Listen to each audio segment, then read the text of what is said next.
E aí, flopou ou não flopou?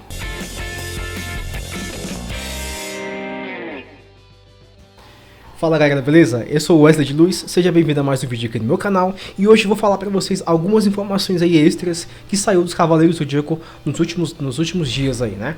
A gente ficou aí, né, eu e algumas pessoas, né, de algumas páginas grandes dos Cavaleiros do Zodíaco, alguns outros influenciadores, ficou desde o início da estreia do filme até então, falando muito sobre o andamento do filme, sobre as bilheterias, sobre notícias, fofocas, sobre se vai ou não ter continuação, sobre as armaduras, que foi um dos principais elementos dessa grande discussão sobre Cavaleiros do Zodíaco. E aí a gente chegou até então em uma notícia assim, que não chegou ao número de bilheteria que se esperava desse filme, né? E basicamente isso já estava meio que aceito ali dentro da equipe de produção dos Cavaleiros do Zodíaco, né? E foi difícil, né? Primeiro que Cavaleiros chegou num momento bem complicado ali em termos de embate com outras produções, né? A gente teve aí o grande sucesso que foi o Super Mario, né? A adaptação do Mario Bros dos videogames para o cinema, que até então faturou 1,2 bilhões de dólares em todo o mundo. É a produção de videogame com maior sucesso de bilheteria até hoje. Bom, aí ontem eu vi uma publicação numa página, a página é a cavezodiaco.com.br, é uma das grandes páginas de Cavaleiros do Zodíaco que faz aí diversas coberturas sobre o anime, sobre informações do próprio filme, sobre novidades, algumas fofocas, e eles publicaram uma matéria um texto, né, transcrito de um vídeo em que um dublador do filme, né, entrevistou um dos produtores do filme sobre todo esse projeto dos Cavaleiros do Zodíaco, e ele falou ali diversas coisas, inclusive que nos dá uma ideia de que de fato o orçamento foi um dos grandes vilões desse resultado que a gente teve com Cavaleiros do Zodíaco, né? Não nas bilheterias. O resultado foi nas bilheterias, mas eu digo assim, na construção do enredo, na construção da indumentária dos personagens, no foco da história, né? Quem seriam os principais personagens, quem iria entrar, quem iria ficar de fora, né? E eu separei para vocês aqui, vou deixar o link inclusive depois do site com toda essa entrevista completa para vocês assistirem aqui na descrição. Mas eu vou separar para vocês, eu acredito, seis comentários que o co-produtor fez sobre o que aconteceu com os Cavaleiros do Zodíaco na pré-produção até chegar agora em uma possível continuação. Eu vou mostrar para vocês aqui. Bom, um dos primeiros trechos da entrevista, ele fala o seguinte: Ikki de Fênix inicialmente seria o principal vilão, mas viram que não iria conseguir ter tempo suficiente para aprofundar o personagem e todas as suas motivações, pois é um personagem muito complexo, e então decidiram criar o Gurhat, pois seria um vilão um vilão funcional, clara e simples de entender rapidamente. O foco do filme era Seiya, Saori e não o vilão ou a vilã. Ou seja, a gente tem aí, a gente sabe pela história tradicional do anime que Ikki foi um dos principais vilões, principalmente na Guerra Galáctica, quando ele roubou a armadura de Sagitário de ouro, né? E ele deveria ter de fato essa grande participação inicial na história do filme, só que infelizmente ele apareceu ali como meio que, quase que como um coadjuvante, né, nessa história do filme. Então, aí já tem uma mudança bem básica de roteiro, né, fora as demais que a gente já havia dito antes, como a falta da Guerra Galáctica, como a falta dos principais personagens dos Cavaleiros de Bronze, e também algumas outras situações que aconteceram antes da Batalha das 12 Casas, né. Um outro comentário que ele fez: diversas versões do roteiro foram feitas e foi traumático deixar os demais Cavaleiros de Bronze fora do anime, mas viram que não conseguiram ter tempo e nem dinheiro para destacar, apresentar e aprofundar cada um desses personagens da maneira correta. Portanto, o foco foi Seiya e Saori, e o valor da amizade está presente nesses dois.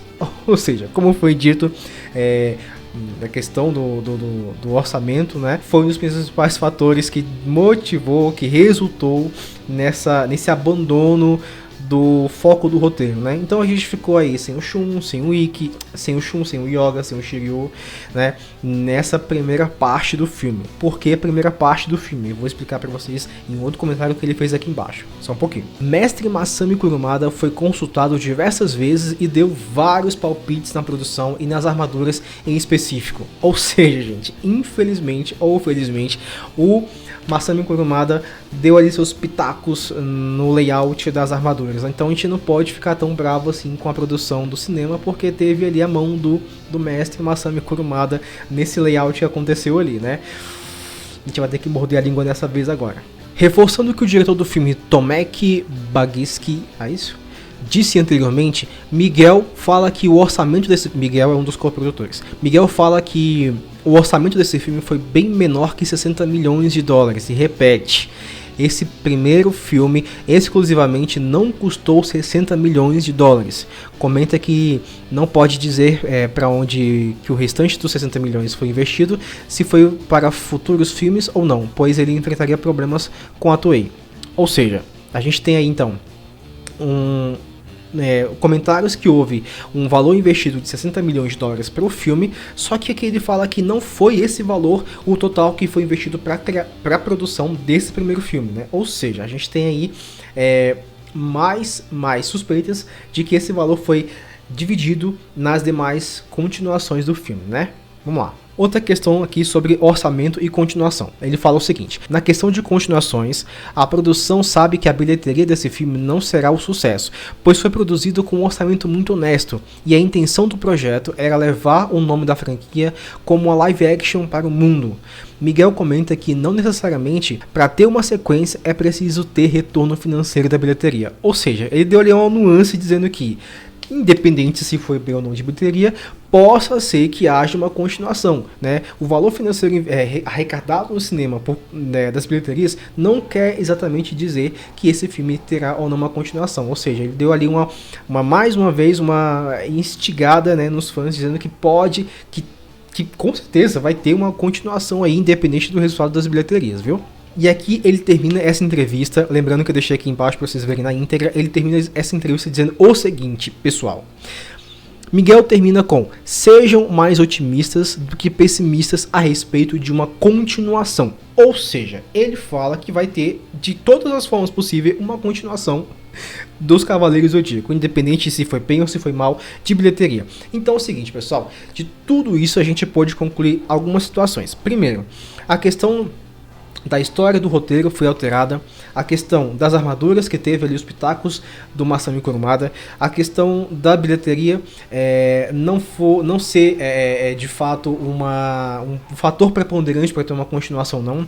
Em uma outra parte da entrevista que eu não coloquei aqui para vocês, ele meio que menciona que teve problemas também por conta da pandemia, alguns financiadores, alguns investidores talvez abandonaram o projeto. Vários fatores, inclusive, principalmente o financeiro, foi um dos preponderantes para dizer que esse foi o resultado do filme que nós tivemos, pro mal ou pro bem. Então, assim, vai ter uma continuação, isso é quase que claro que vai ter uma continuação independente do resultado da bilheteria ou não, e o que a gente pode deixar de resultado de tudo isso é que a gente tem que aceitar esse projeto, esse filme, né, o resultado desse filme. A gente possivelmente, mais que certo, talvez não vá ter uma nova versão, uma nova roupagem de Cavaleiros do Zodíaco, né? Principalmente que a gente viu que Dragon Ball, o filme de Dragon Ball também não teve uma continuação devido ao fracasso, não teve uma nova sequência, nenhuma nova filmagem. Nós vamos ficar com essa versão e possivelmente quando houver a sequência dos filmes Cavaleiros do Zodíaco, nós vamos continuar com o mesmo layout das armaduras, né? E talvez instigue os fãs a irem ver a segunda parte do filme e talvez assim o faturamento, né, seja mais otimista, né, em relação ao que foi agora, né? Isso só cabe a gente esperar. Bom, pessoal, é isso. A gente vai ficando por aqui, né? Eu acredito que esse seja um dos últimos vídeos que eu farei sobre Cavaleiros do Zodíaco. Talvez vocês vão ver ainda algumas coisas futuras aparecendo na internet sobre a questão do orçamento, como foi que fechou as bilheterias, aonde talvez eu faça outro vídeo sim, né? Sobre aonde o filme vai aparecer nas plataformas de streaming e outras novidades também, talvez novos atores, quem serão os futuros Cavaleiros de Bronze, os que não apareceram nesse filme, se vai ter ou não. Então, assim, talvez apareça por aqui e fale com vocês de novo sobre esse futuro de Cavaleiros do Zodíaco em live action pro cinema, beleza? Se vocês gostaram desse vídeo, por favor me ajuda, clica no joinha, se inscreve no canal e eu vejo vocês no próximo vídeo. Até mais e falou!